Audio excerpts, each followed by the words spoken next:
We're starting off with wild sunflowers, native to North America. And you'll notice that mammoth sunflower is not on my list because it's a little bit too hot to get them started.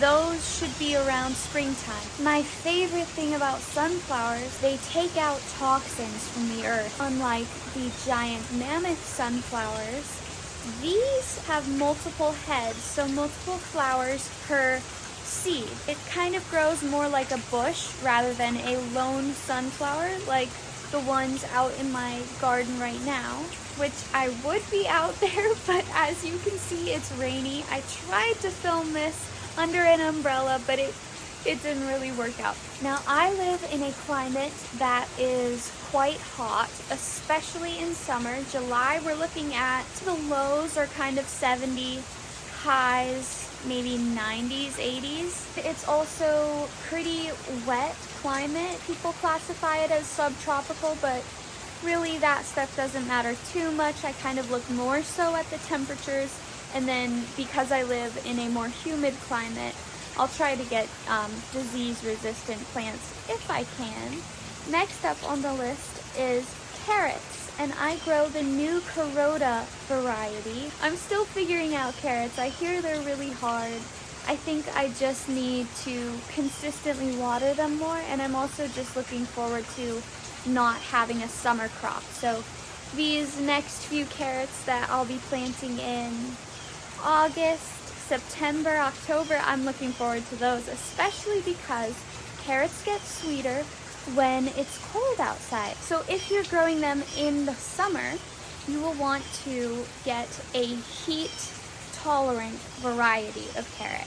Next up, I have the Marketmore cucumber. Cucumbers like a lot of compost, and I have very dry soil. I think I hadn't been giving them enough sun. I've always planted them in places that are very shady. Cucumbers will appreciate being planted kind of towards the middle of the garden, or even trellising. That's a good idea. I have 2 varieties of lettuce. Now the key for lettuce is to get varieties that are heat tolerant if you're growing them through the summer and you live in a hot climate. I'm currently growing Manoa lettuce and Jericho romaine lettuce. Now you can absolutely keep these inside. They probably won't grow as much due to the heat, but you can plant these outside in the summer, believe it or not, if they're under some shade. Go ahead and hide those lettuces. I have a couple varieties of beans. We've got the classic, in my garden, red noodle beans, which grow very long. They're also known as yard-long beans. And I just have so many seeds to plant because I grow them regularly. They are really cool because they'll grow through basically the entire year here. They're used to growing in heat and sometimes in the cold.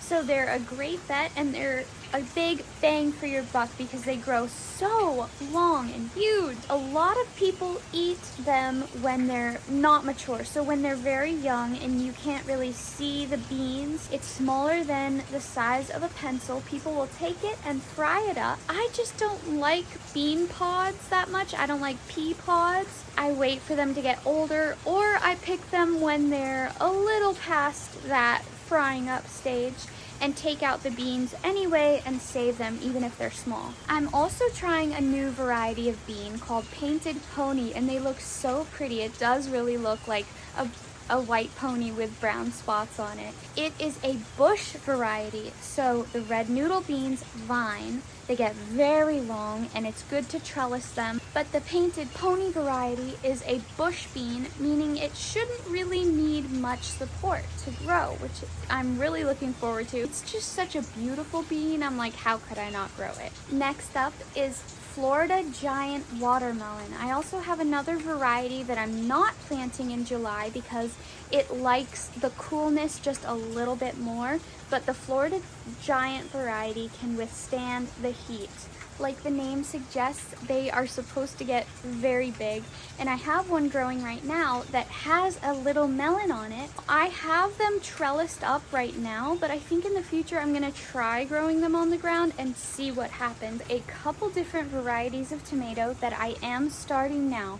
Now, tomato is one of those plants where it's so controversial, the amount of people saying, plant it this day, no, plant it this day, no, plant it this day. So this is when I'm planting mine. Some people might say that's way too late, that's way too early, but this is what I'm doing. I'm doing Roma tomatoes for just that classic Italian. I want to put them in everything, meats, stews, soups. I'm also already growing Sun Gold cherry tomatoes, and I will continue to plant those.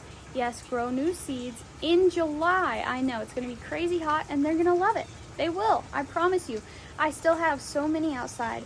They're producing great in my opinion, so plant your tomatoes, people. I'm trying a new variety called Everglades. They look really good. I love cherry tomatoes. I have a couple herbs. I'm growing peppermint, thyme, I think I have just common thyme.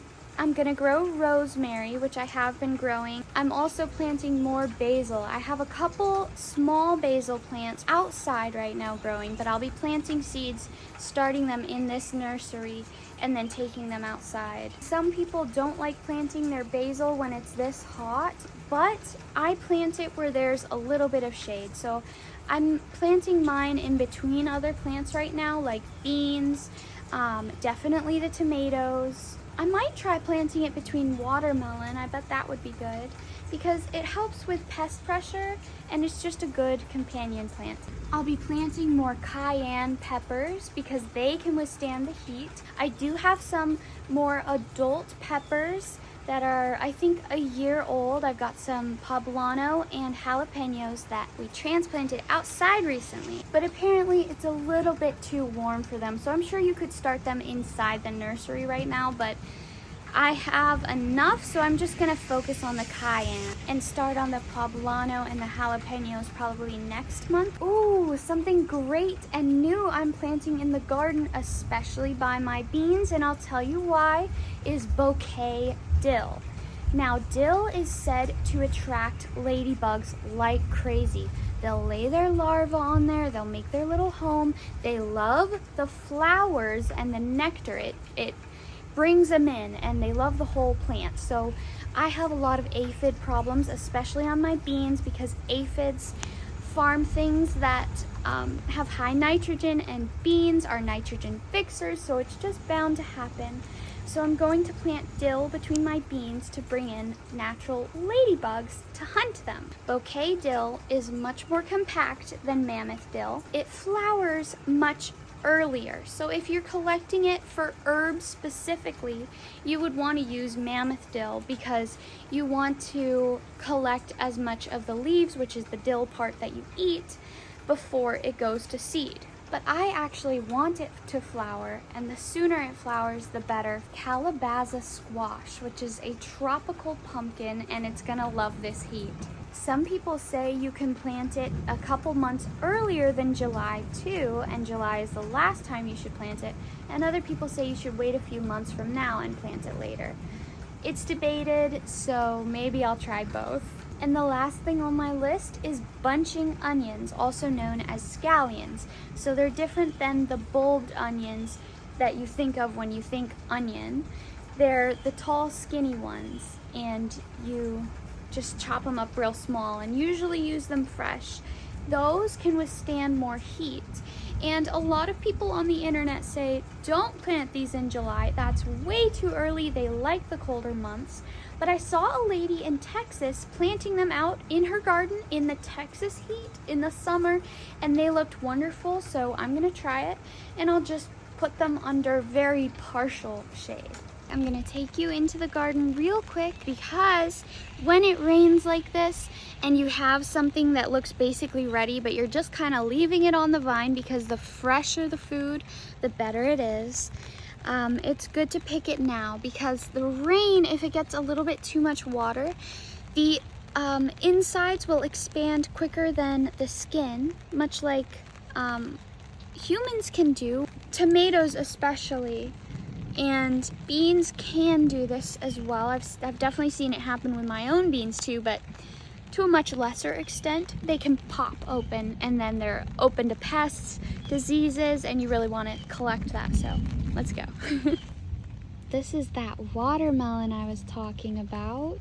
Right here is my tomato corner, and I love this corner of the garden. There's a marigold growing. We got a few marigolds actually, but just one flower right now. And then a couple gold tomatoes you can see growing back there that I'm gonna pick. When they get really orange and a little less yellow, it's perfect.